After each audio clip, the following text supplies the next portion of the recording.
I used to see photos of Olympians eating McDonald's. Yeah, you got these legal teams on the other end going, you're not allowed to do that because we set this contract. I filmed a video of me manoing in the Olympic pool. If any of my staff are hearing this, they're like, fuck, like breaking all the rules is the best thing. The Olympic Federation is making billions of dollars. What happens if you didn't delete it? I don't know, didn't find out. What do Olympians do after they retire from sport? That's the question that we propose today to Lewis, one of New Zealand's top performing athletes. He won golds at Commonwealth Games. He's won the world champs. He's been to the last two Olympics. And honestly, like, he's a fucking cool kid. Like, listen to him and his mindset on money and how he's grown a brand to supply him with enough, like, revenue, I suppose, to have the lifestyle he wants and also build his career into the future. It's a really interesting chat if, one, you're an athlete trying to build a career after your sport, or you're just somebody who needs to kick up the ass to build their personal brand. Enjoy the show. Welcome to the podcast. Thank you for having me. Thank you. I know we just said off camera that it's been a little while since we got into this. I cancelled on you, you cancelled on me. We finally got it here. And I'm really looking forward to this because, as I said, we've never had a sports person like yourself on the podcast. And I think it's like quite an interesting dynamic around how people build audiences. And I'm really interested to see why you did, because not a lot of New Zealand sports people even get into social media very much, and when you see them do it, you know there's someone else doing it for them and it's not really there. But I don't think that's fully you, and I think you've done most of it yourself. Is that right? Yeah, everything myself. I knew it because it's so, I don't know if authentic's the right word. It is obviously authentic, but it's just real. Like it's just a person going through their life, which I love. So I'd like to start off with not really so much about the swimming, because if people don't know that you're a swimmer, then they missed the intro that I've already done that you haven't seen. Yeah. But I'm not really that interested into it. What I'm really interested into is like the mindset of why you got into it. Like, why did you start posting and all that sort of stuff? And from my knowledge of you, which, let's be fair, like, it's not I don't know everything about you. That's why I got you on the podcast. But the Tokyo Olympics probably where, well, from my point of view, where I could see it start. Yep. Is there something before that when it started, or is that like kind of where things started to take off a little bit? Like, where for you did this like moment of social media and gain a little bit of notoriety on it? Where did that start for you? Yeah, it was sort of weird because there's a few reasons. The first one was, like, I've always wanted to go to the Olympics. Yeah. Since I was a kid, like I dreamed of just like going to Olympics. So cool. Through this, like, I guess the first stages of social media, I used to see photos of Olympians eating McDonald's. Yeah. And I was like, damn, that is so sick. Like, I would love to go to the Olympics and just get a nice photo of me eating McDonald's. But then it sort of developed where I was like, actually, what was it actually like for these guys going to the Olympics eating McDonald's? And you never saw videos. Like, videos weren't really a thing back then. So when I went to the Olympics, I was like, right, like, I'm going to show everyone absolutely everything that I see, because that's what I wanted to see when I was a kid. Yeah.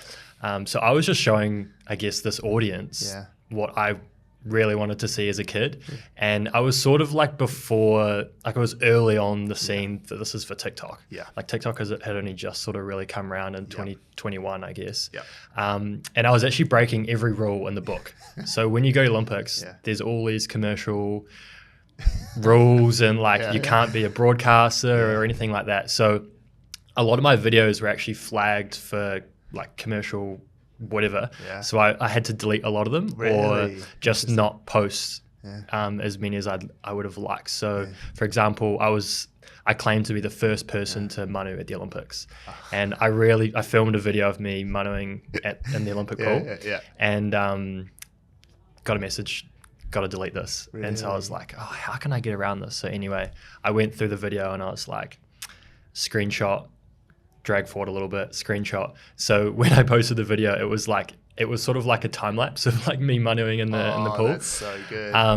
And so I managed to get away with it like that. Because you could have photos, not video. Yeah. Is that really it? Yeah. So you can have still photos of anything, but videos weren't allowed. That is so good. That is such a loophole, because all the video is a bunch of photos. Yeah. And then when I was videoing, you could video like in the village or like non-competition venues. Yeah. So I guess a lot of my videos were just in the room. Yeah. I think my first video that went viral was me videoing one of my American Kiwi friends that was like trying to figure out her bed because the beds were like the biggest news of the Olympics.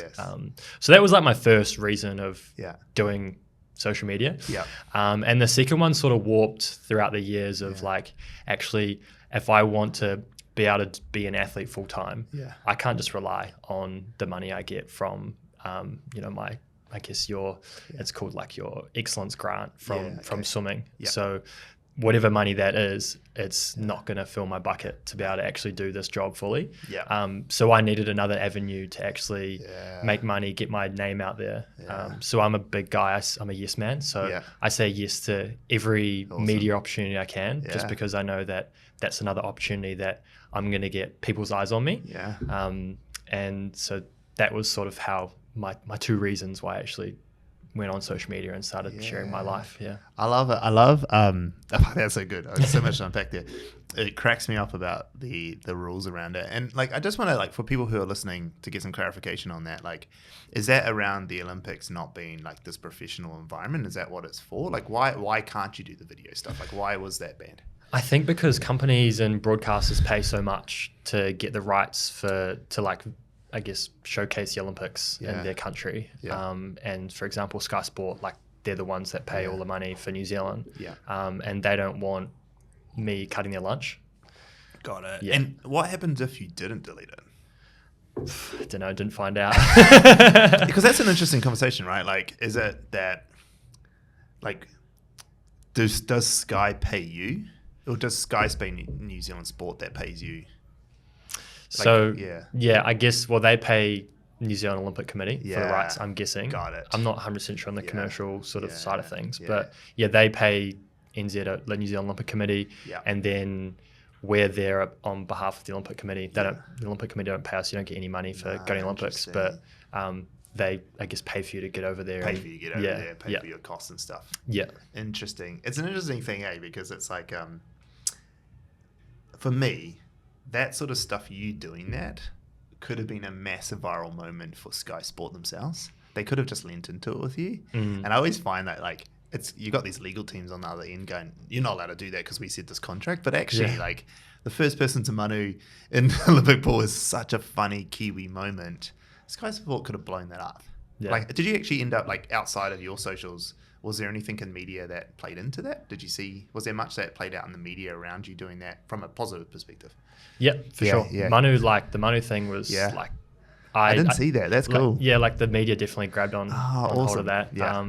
And the bed thing. Like, I think just generally throughout that Olympic period, like, I came out as the guy that Manu'd in the Olympic pool and also like the official bed tester somehow. So I think definitely they played on, you know, that whole thing. But I couldn't, like, it wasn't to the full extent. And I'm pretty sure, like, now coming into last year Paris Olympics, you know, they had their own social media people that were doing that sort of stuff as well. So I sort of like to think I was a bit ahead of the game. Oh, for sure. That Tokyo Olympics was such an interesting Olympics for, like, short form video, at least, like, blowing up, and all of you who were there who did it and grew massive brands. And then the Paris one was like kind of like the first proper social media Olympics, well, video one anyway, wasn't it? Okay, so that's where it started. What has that then led to? Like, so if you're saying that I'm doing this thing because it helps me build a way of earning money outside of just my excellence grants and whatnot, like, how has that eventuated? Like, has that worked? Has it happened? What's been some of the learnings that you've got out of that? Yeah, I guess the biggest thing that I learned is this is freaking hard. Like, to do social media and to do it consistently is super hard. To, like, yes, for me, like, coming up with ideas and being consistent on a platform is, like, really tough. But it has opened so many doors. Like, I have got, I think I sort of want to say, like, maybe half of my sponsorships have come from maybe that and just people seeing me on TV or social media or whatever. And then it also has had some negative effects, I guess. There is a stigma around athletes and doing social media, and like this, like, if you're doing social media, then you're not focusing on actually doing a sport or swimming fast. So there is that side of thing. And I've probably I've potentially lost maybe one major sponsor because of social media. Interesting. I'm pretty open about, you know, speaking my mind. I think when I used to live in Wellington, one of my biggest struggles was actually being able to film in the pool. Yeah. So I was having to go through like loopholes of councils and stuff to actually be able to film. And I got an email one day and it was like, Lewis, you're not allowed to film in our pool.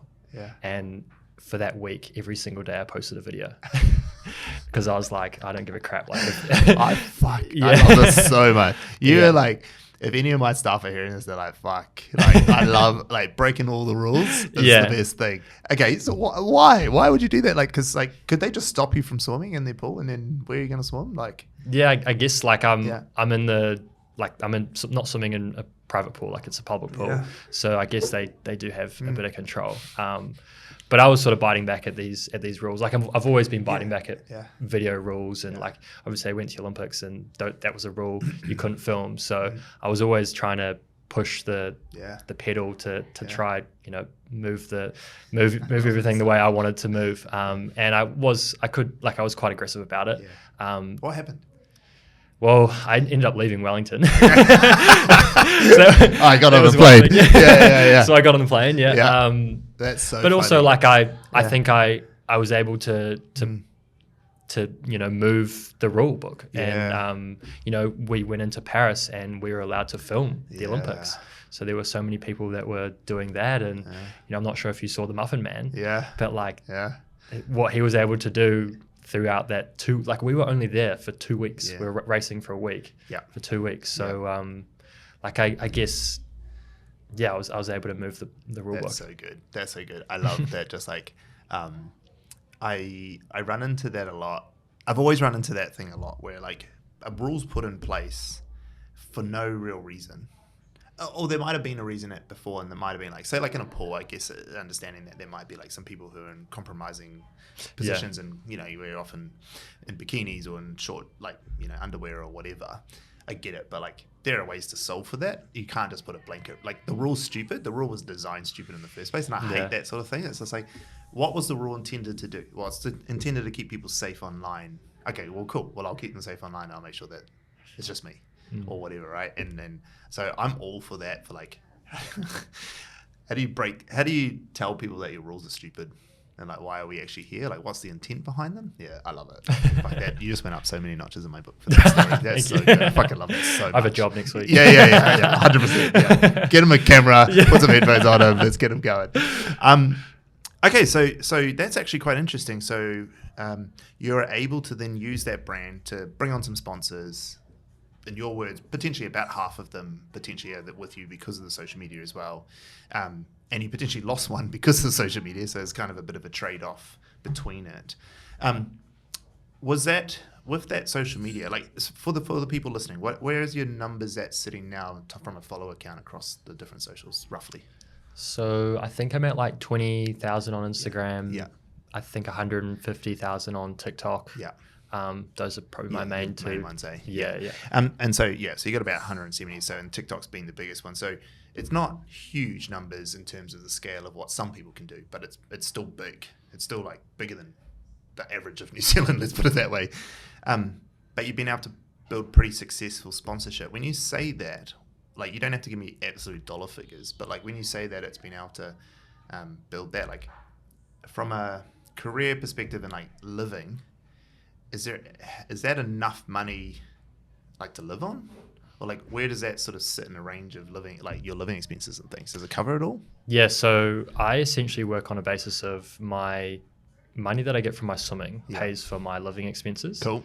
And then everything else I get is a bonus that I tuck away and throw at investments or whatever that is. My living expenses since I've moved to Auckland have definitely increased. I'm going to say doubled. Yeah. So like it definitely has been like harder, but like I wouldn't be able to live like my idea of fulfilled life if I didn't have this other side of things, or I didn't have my personal brand. Yeah. And so the swimming is the excellence grant that's paying for that. And is that the only money you get for swimming is the excellence grant? And is that paid by the government? Who's that paid by? So the government pays that. Yeah. And that's the only money you get for swimming, nothing else. You do get like prize money. Okay. Yeah. So depending on how good you are. So for example, last year I won the World Championships at the start of the year. Yeah. So I think I got like $20,000 US. Oh, okay, that's cool. Yeah, so that's good. it can be really lucrative, or it can be reasonably lucrative if you are winning. Yeah, of course. I'm not usually winning. Yeah. But, but you have won some, right? It's not like you haven't. So that's quite cool. What about like things like the Commonwealth Games, like getting golds and stuff? Like, does that do anything? Nothing. That's so interesting, eh? I don't think people realize that. Yeah. That like the world champs is paying you 20,000 US. Yeah. The Commonwealth Games are paying you $0. What about the Olympics? Is this the same? $0. Yeah. I think athletics at the Olympics just came out if you won the Olympic gold. This is internationally, so the like International Federation, World Athletics, if they won the gold medal at the Olympics for athletics, they got 50,000 US. Yeah. So I think we will see like throughout the next few Olympic cycles, like sports actually paying their athletes that are winning medals. So that'll be cool. That is an interesting conversation to have too. Like I was watching, do you watch Johnny Harris on YouTube? Do you know who he is? Yes. The Vox thing. And he did the thing on, was it Johnny Harris? Yeah. Who actually is the Olympics? Yeah. Have you seen that video of him doing that? Probably. It's this interesting video of like who are the Olympics? Like who owns it? Like where is this thing? And he like went down this rabbit hole and he's like, oh yeah, there's like these 12 men in Geneva who like have all the purse strings and pull everything, and like who are they? They're no one. Like it's not owned by governments. It's not owned by anything. It's this federation, and there's like these 12 men sitting in Geneva who like hold all the power, yet don't pay any of the athletes to pull on this like multi-billion-dollar event every 4 years. They put cities into debt to do it, and it was like a real interesting thing. That's not me saying the Olympics is wrong. That's me saying that it probably is at a stage where reform has to happen because the athletes who make the thing possible are probably not being compensated. But I think that's an interesting conversation. What's your opinion as an Olympic athlete on that narrative? Because this is coming from a journalist, and me, a guy who owns a social media agency, saying it's not fair. But like as an Olympic athlete, how do you feel about the same thing? Do you think it's fair, or do you think it's just part and parcel of being an athlete in these sports? I think in today's sort of era of sport, like I'm pretty sure the Olympic Federation is making billions of dollars. So I think they should, like athletes should be, given a chance to make some money. I know that like a lot of the Olympics, the reason the Olympics is because it's an amateur sport. Governments pump millions into sport every year. Like I think New Zealand government maybe pumps in $40 million a year for just us athletes, which is quite a lot of money when you think about it. I think there's 250, 300 athletes that go to the Olympics, so spread across that and all the staff that are behind that. But I think the Olympic Federation will eventually down the track be forced to, pay. Yeah, I think so too. I think they have to. I think there's too much eyes on it now to not do it and allow. I mean, especially when you think that the sports are one, like when you watch, I think it was the 2012 Olympics. I was in London at the time when that happened, and watching the UK, Great Britain, like clean up at that Olympics because of how much money they just chucked into it in the years previous to that thing, prior to that, I should say, and how money buys golds, like, and how like prevalent that is actually. Like money actually does just buy a gold medal if you want it to, because you can put the best.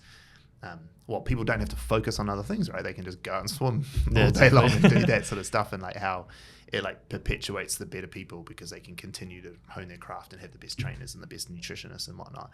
And so I think so too. I think it's like better for the sport.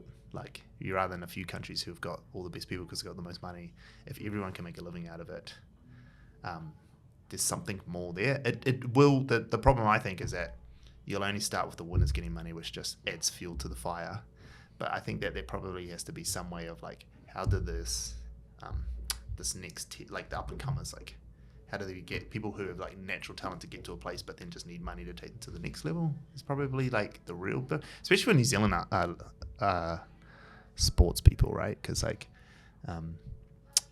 you're saying that your excellence grant is enough to just live on, but like I mean I've been watching a few interviews with like with a few different athletes, like Usain Bolt and a bunch of other guys who have like had stuff, and like the money that have been getting pumped into these guys. I mean, it's just like phenomenal. Like they're just talking about millions of dollars that they're just getting pumped into for things. It's kind of interesting dynamic. Anyway, I'm on a tangent. Okay, let me just reset the frame. So you've got about 170,000 followers. You're getting enough of an excellence grant to maintain your life, but then you've got all this other money that sits on top that allows you to like have a life like worth living, probably, like instead of just surviving. There's spat everywhere. If that excellence grant was to go away, could you survive on the money coming through social media, or is it like not quite there? It's really just a top up. I think I personally would be shitting myself. Yeah. So that's a great way to put it. Yeah. I like every month I get paid for this sports gig, but it's not every month that I'll get money through, I guess, the sponsors, social stuff. So I think I potentially could make it work. Yeah. But it would be very hard. Yeah. Well, what is the goal then? Because like, how old are you now? 25. And how long does this career last? Hopefully at least another 3 years. Another 3 years, but is that really it, or can it last longer than that, or is that kind of all you want to give it? Well, you're not really sure yet. Yeah, not sure yet. I mean, like athletes are retiring later and later. So right? like I could get to LA Olympics in 2028 and decide, damn, I actually want to keep going. Yeah. Because I love the lifestyle. Yeah. I love being able to choose my own time. Yeah. So then what happens then if you do? Let's just pretend. This is no exclusive. Yep. This isn't quitting after LA. But let's say you get to LA, you finished, it's done. You're like, you know what? I'm cool. This has been an awesome career so far. What do you do? That's what I'm trying to figure out right now. Yeah. So I've given myself this next sort of 3 years to actually decide what I want to do after sport. Yeah. One of my major sponsors and leading up to Paris was a wealth management firm. Yeah. And I would sometimes go in and sort of do a few hours here and there and just see what it was like. Yeah. So that sort of opened my world to this like asset management investing world that I was like, well, maybe I could be like a financial advisor or I mean, I obviously love the social media space, so maybe I could somehow do something with that. Yeah. So I have all these little ideas that are like pinging around every single day. Yeah. But yeah, like I've given myself the next 3 years to figure that out. Try to figure it out. Yeah. Yeah. And when you say figure it out, and like I'm going to press on you a little bit here because I just think it's kind of interesting. When you say figure it out, what does that process look like for you? Like, how do you figure that out? That's a good question. Yeah. I think for me, like I really want to put my foot in the door to some of these places. So actually test it out and see what see what it's like. Yeah. I used to see all these financial advisors and their lifestyle, and I thought it was pretty cool. Yeah. So like that's one thing where I was actually I could do that. Yeah. My girlfriend doesn't want me to be a financial advisor, but like I'm not sure yet. So like I'm still trying to figure that out. So just like exposure is what you're essentially saying. Just expose yourself to these worlds to see, kind of like date a little bit before you get married in the profession, right? Like just see where it is. Is that what you're kind of saying? Yeah, I think so. Yeah. What about like one thing you haven't said there is like, oh yeah, I'd like to continue to help push forward the sport of swimming in New Zealand. Nothing there. Like there's nothing around like, and the answer doesn't have to be absolute right now, but like, what about the sport? Like you kind of just like walk away at some point because you're no longer the athlete. Like traditionally, a lot of swimmers do just walk away. Yeah. So interesting, isn't it? They take everything they can from the sport, and a lot of the time, the sport doesn't actually give a lot back to you. So when swimmers in particular, walk away, they completely walk off and never see it again. I think I would really love to stay in the athlete space. Yeah. I think a lot of athletes have no idea how to manage their money. Yeah. So like that could be an option for me to sort of mix those two careers together. Yeah. But yeah, like I would love to be able to stay in the athlete space, but in what degree, I'm not sure. Yeah, that's interesting. I think I've spoken to a lot of people in the past around like athlete management and athlete like financial literacy and whatnot, and how it is something that is very prevalent that people don't have very good like financial literacy when it comes to, but I think it's not just athletes, just people in general don't. And then athletes are quite young, getting a bunch of money, like, you know, getting a $20,000 check like just handed to you when you're young. It's like It's a dream. That's so much money for one lump sum. Yeah. Most people would never know how to do that. Like if I was 22 or whatever, or 24 or something, and I got given $20,000, I would have pissed it all up the wall. Like 100% would have blown it all. There's no way I would have known what to do with it properly. When you got that check, how was that for you? Because that's a pretty big lump sum to be given. Is that how it's given to you? Just like, here's a check. Yeah, it probably pops into your bank account like 3 months, 4 months later. Yeah. And the first thing is like, hell yeah, like that's a pretty nice number. Yeah. You know how you can set up like notifications on your phone, Yeah. like when something big comes through, like it popped through, and I was just like, screenshot. I love that. But yeah, like I think for me, I have an accountant, so Cool. the first thing that he made me do was pay the tax man. So Smart. it was unfortunate. Yes. But yeah, like it is really cool, and Yeah. I think it helps motivate you to keep going. Yeah. That's interesting, paying the tax man, because that's not something all sports people do straight away. And there's been plenty of cases of people going, oh, you owe $200,000 to the tax man because you haven't paid anything from your bloody winnings. Yeah. That's interesting that you said that you've got an accountant, because I don't know if that's like a normal thing for people, because you're essentially a freelancer, is essentially what you are. Yeah. It just so happens that the thing that you freelance for is swimming in, professional sport, well, at least at elite level sport. Where was that decision made from to get an accountant? I think it was pretty early on. Yeah. I think when you're within the high performance system, Yeah. you have what's called an athlete life advisor. Okay. So I have this lady who essentially told me like, okay, I think this is what you should do. Like this is how we're going to plan your life. Yeah. So we do have people Cool. along the steps of in the steps of the way that's like telling us Tell me what a to little do. bit about that. Like, what are some of the other things that they sort of like help you with and like sort of work out? That's pretty cool. I didn't know that was a thing. Yeah, like we have, it's pretty awesome. We have access to a lot of really cool people. Yeah. So my athlete life advisor, they essentially help you plan your life. So they're helping me with my future career. Yeah. And they help me, study at university, what to choose, with, ideas and actually how to manage my life on a day-to-day basis as well. So for example, I could never do full-time university. Like I just could not fit in the hours. Yeah. I sleep 99% of the day. Yeah. So if I'm not training, I'm usually sleeping. So like they help. That's the life. It That's is the life. Good. Swim and sleep. Love it. Yeah. It's pretty cool. But yeah, so they helped me Yeah. plan my how I was going to do my university loading. Yeah. So I only do part-time. So I started university in 2018 and I still haven't finished. Yeah.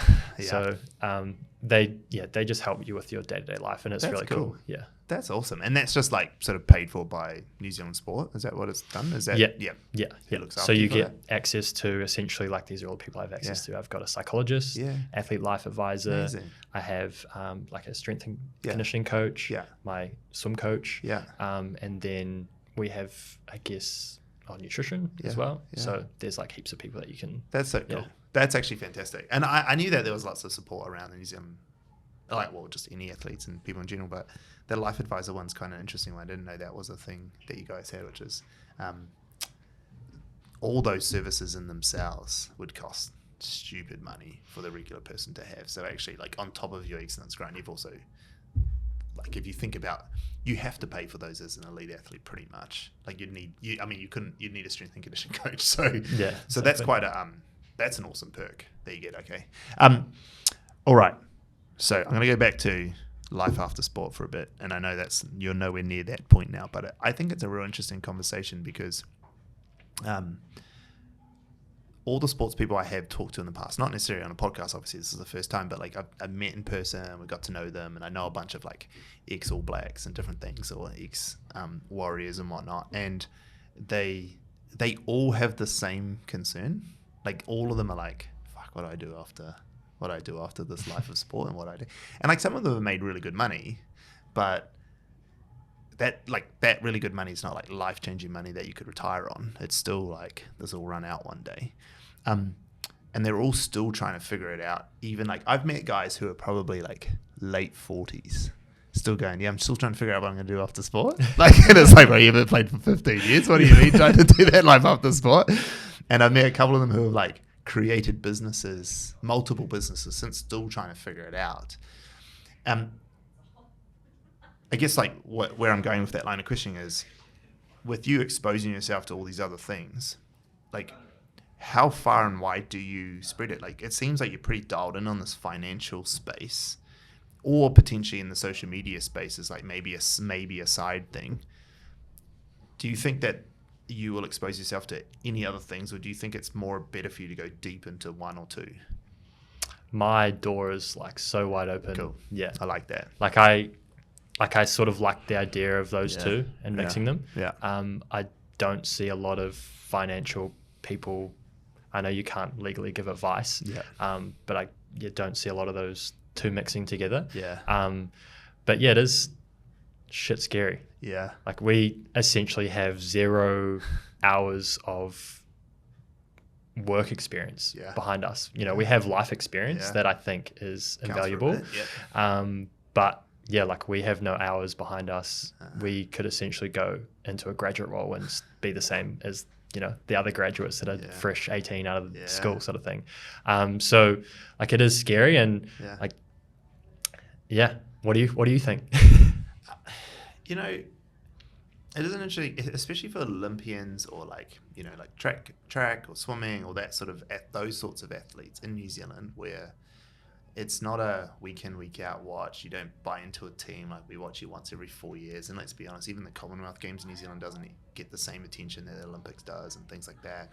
None of us watch World Champs. Like no regular folk watches the It's World not even Champs. on TV. It's not, you just do not do it. We don't even know it's on, right? Yeah. And so it's even harder for people like yourself, as opposed to ex-All Blacks or football, rugby stars or league stars, or so. In my mind, I think that the best thing to do when it comes to like trying to build a career out of anything, even if you are even if you're in a corporate job, or you're a student, or you know you just decide to take 6 years off and travel the world and do things like that, I think building a brand regardless is the right move. And the reason for it isn't because your brand can necessarily generate you revenue. It's because it opens doors. And I think that's the biggest thing. The number of athletes, Olympic athletes from New Zealand who nobody knows now because they're not competing anymore is like thousands, right? No one knows them because they didn't build a brand at all. No one really knew them. They were like typical Kiwis, like keep the head down, do the thing, win some medals, maybe fine. Or maybe don't win any medals, spend 12 years of their life, like maybe always coming fourth. And then they're just gone. But actually, like, to build a big brand, you don't have to be the best. Like, you don't have to win all the golds. You don't have to win all the things. You can just build a big brand by having a personality or a story that people buy into. So I think for you, my advice would be don't rest on your laurels with your brand. How do you take that even further? How do you show more things? Like you talked about the Olympics, showing the things that you wanted to see when you were a kid and what it is. And I think that there's stuff you do every day that you probably don't even realize people want to see. And it's those questions I'd be asking myself. What are the things that I do every day that no one realizes? Everyone wants to know, but they don't realize. I don't realize they want to know it. And it's this like idea that Joni in our team puts it a really good way. If she says it's like other people's normals. Other people's normals are fascinating to us because it's just like the thing you do every day. And we're like, what the fuck? He sleeps all day?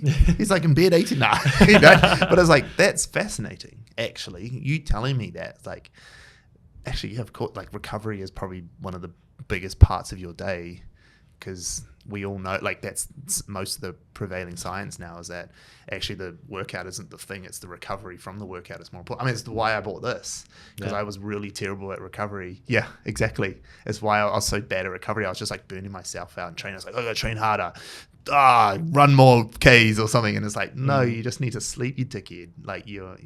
So those sorts of things about explaining those sorts of normals, which you do to a certain extent, but I think like doubling down on that and doing it more allows you to build a brand that then opens doors. If you got into, let's say you did get into the financial advisor space, as a financial advisor, you don't sell financial literacy or financial knowledge or anything. You just sell trust. That's all you sell. And if your name and brand is so big and authentic, and the way you have built your brand to start with, actually, because your brand is quite authentic and real, there's a lot of trust behind you because people feel like you're giving them, like you're peeling back the layers to show them stuff that they haven't seen before. If you go out and work to be a financial advisor, let's say that was the path you wanted to take, you'd crush it straight away because everyone would be like, oh, yeah, of course I trust this guy. I've been watching his journey the whole way through, blah, blah, blah. We should go talk to him, you know? So my advice would be, how do you continue to build that? You will get all these media opportunities and sponsorships that come through it because people are like, I want to attach to his brand because I can make some money off of him. Cool, fine. Take the money as you can. You're young. Take everything. But my advice would be that you won't make, in New Zealand, if you stay here, you'll never make enough money doing that. Like, how do I put this? You'll never make as much money as you could only doing that. If you can make 300 grand a year doing that, you could probably make $3 million a year doing something else with that brand, which is yours. The problem is, like, do you have the chops to go off and do that other thing? And it sounds like you do, because, like, especially if you're talking about money and financial advice, like, it takes a certain type of mindset to be able to understand that world. So anyway, with all that waffle and political answer I just gave you, just keep building your brand. Just build it as big as fuck possible. Like, how do you go? Like, you know, like, it's like Alona, whatever her name is, right? Like, how do you get to that level? Yeah, she does it like really, like a really good job. Good. Yeah. Like, it is interesting though how you say building brand, and I agree. Like building brand is like your biggest asset, especially for me as an athlete. Like it's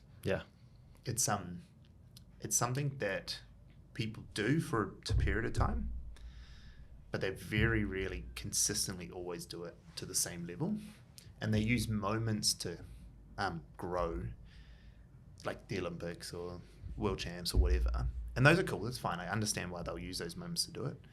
But what they forget to do is that actually, like, my normal is interesting to people, and I could do just as much content and just as many viral moments in my daily life to build that the same level. So if you think about like the peaks where your brand's, you know, you've got a bunch of followers, you could do that every day if you just found the thing that people find as your normal. Yeah. The problem is that you don't think it's that exciting because they're not at Tokyo anymore, Yeah. you know, or whatever it might be. Yeah. You know, so it's like, how do I find those moments again in my daily life that actually are really super interesting? The other thing is that you'll find is that they're either, we call it like this like circle of like relatable and absurd. The absurd stuff is your everyday normal that everyone else finds fascinating. It's kind of absurd that you do that. Like it's probably not the right thing, but let's say the sleeping thing, just going to harp on for that a bit. We would all love to sleep a lot more. Like everyone needs more sleep, and someone who sleeps most of the day, just the way you said it was kind of funny. Like if I'm not swimming, I'm sleeping. It's kind of crack up.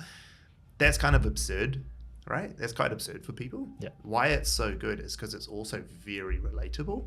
We would all want to sleep more. And so you find those things where like it's either absurd or it's relatable, or ideally it's a bit of both. There's a relatability piece to the absurdity. Like, that's so absurd you sleep, but I'm so jealous of you. And that would just like, it'd be so funny. This would be, I mean, I don't know if you've already done this, but like, a day in my life, and it's just like, you know, wake up, do this thing, and it's sleep. And then it's just like this like 1 minute bit of like, just like montage of you sleeping, and I mean, it'd probably be a terrible video, but you get what I'm trying to say, right? Like, yeah, it's like showcasing this normal that you have, that everyone's like, fuck, is that what it's like? And what's really good about that sort of idea is that you've got two sorts of responses. You got the people who are fuck jealous, or you fucking lazy prick, get up and do something. You know, like you've got the David Goggins fans who are like, run more, like break a leg and run on it. You know, like you got those guys, and you got other people like, man, I wish I could just go home right now and sleep. Kind of thing. So I think there's something there and funny. But yeah, I mean, that's my advice. Like, too many people are trying to find the end answer. They're trying to find the thing that finishes. Like, I want to find out the thing I do after sport. They're trying to find that. And the truth of the matter is that if you retire around 30 or late 20s or early 30s, you've literally got like 40 years worth of career left, probably 30 to 40 years of career left, as if you're only going to do one thing. Like, so you're never going to find the one thing you do after sport. But actually the thing that will help you throughout the whole process is I've got a really good trust with your brand. So anything I do is worthwhile. So yeah, anyway, that's my advice. Yeah. I don't know if that helps. No, that's awesome. Yeah, I love that. Yeah. And I think I remember you actually listening to something you were saying.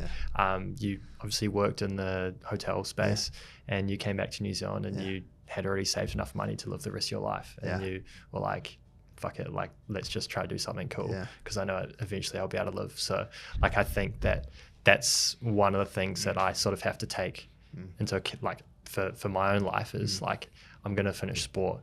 I mean, I probably won't have enough money to live the rest of my life, but like I need to just go out there and take a risk, and hopefully I'll have that brand to follow me, so that eventually like I could walk into any door, not just those 2 doors that I sort of had those ideas of.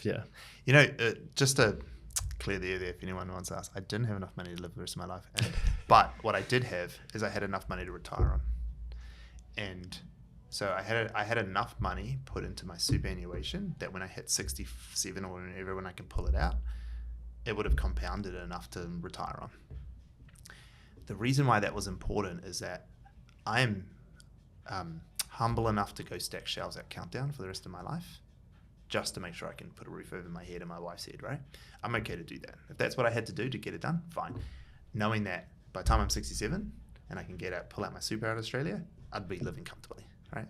So at the end of the day, my worst case scenario was good, right? And so I was taken care of. Me and my wife were taken care of at retirement. So I did, but the money from 32 to 67, I didn't have. But I was okay to do whatever it took to get there. What that meant is that the things I do now, I can completely fail as long as I can put food on the table and a roof over my head. I can do anything. I can blow it all up, which allows you to take much bigger risks for things, because I'm not looking for this business to retire me. I've already got my retirement fund. I'm good. And I did that through, luckily, maybe most of my career in Australia, who paid you really good super, and that really set me up. I can't take credit for that. The Australian government's fantastic superannuation policies set me up for life. That 11%. Yeah, exactly. And even for me, it was only 9.5 for most of my career there, right? Because I hadn't quite got it up to the 11 and where it's eventually going to end. But still amazing, right? That's on awesome. Top of my salary. And then I salary sacrificed a bunch because I read The Barefoot Investor, and then I was like, I need to salary sacrifice some more into the stuff. But what that did allow me to do is then to go and become very risky. Like I could take big bets on stuff, and that's what we did with this business. And we've just consistently taken bigger bets, which has allowed us to grow it to the speed that we've grown it at.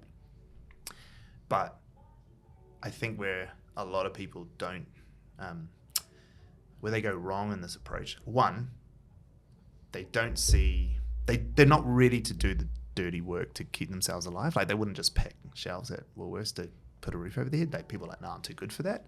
And I was like, wow, if you need to live, you need to live. Just do the thing you got to do. So most people aren't willing to do that as a fail safe. Like it's not that hard to go get a job and get some money. You just got to be willing to do the shit that no one else wants to do. So that's the first step.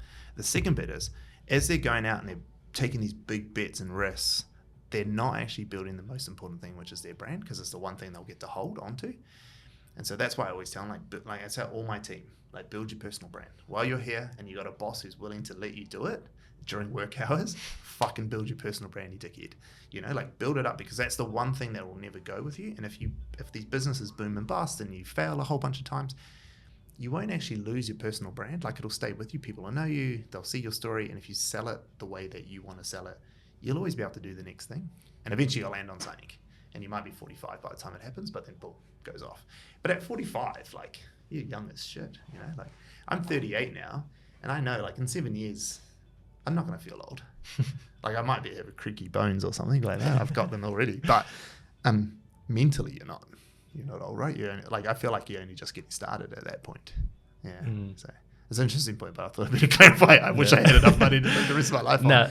But it is the same principle what you were trying to say. Yeah. And it's fascinating hearing your perspective on, I guess, how like you think your career is going to go and just your outlook. Yeah, it's cool. Yeah, it's a tough one. It's a tough one to get right, but once you got it right, it's like really liberating. Is probably the best way to put it. Like if you know that you're willing to do the shit that it takes to get it done, then it's real liberating to do it. Hey, this was like probably a different direction that maybe you thought the podcast was going to go, but I found it really fascinating because I figure everyone knows your story. They can watch your socials if they want to see where your story went. I really wanted to dig into the career side of it from a money perspective. I think it's really interesting with your perspective on things.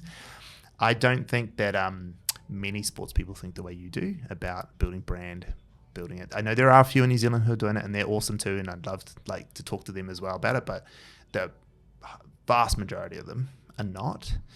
And there's this thing in New Zealand, this tall poppy thing stopping them from doing it, I think, for the most part. But my biggest takeaway from you is fuck the rules, do it anyway. Just move cities if they don't like you. Yeah, 100%. So honestly, mate, like, thank you so much for coming on and sharing all that story with me. I really appreciate it. And if there's anything I can do to help you on this journey and path, like, reach out. Let's go. Thank you. Cheers, man. Cheers.